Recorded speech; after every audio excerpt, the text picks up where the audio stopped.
Nagpur division रे उन्नतिमूलक कार्य नहीं 20 दिन बातिल रहिबा बामरा देई जाउथबा कुर्ला एक्सप्रेस।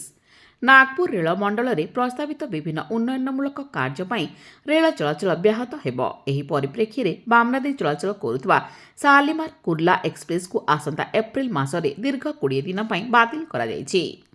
रेलवे पक्षरु एने विधिवत विज्ञप्ति प्रकाश पाइछि। रेल विभागर सूचना अनुसार 1830 शालीमार लोकमान्य तिलक एक्सप्रेस आसंता एप्रिल 4 तारिखରୁ 24 तारिख पर्यंत बातिल रहिबो।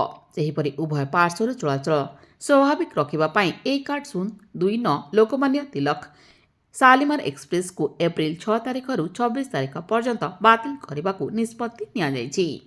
नागपुर डिविजन रे रेल भित्तिभूमिर उन्नतीकरण और सुरक्षा संबंधी कार्य पई एही पदक्षेप निया जायथिबा रेल विभाग स्पष्ट करछि। तेबे दीर्घ दिन धरी एही गुरुत्वपूर्ण ट्रेन बातिल रहिथिबारु बामरा तथा एही रूट दे मुंबई यात्रा करुथबा यात्री माने असुविधार सम्मुखीन हेबार आशंका प्रकाश पाइछि।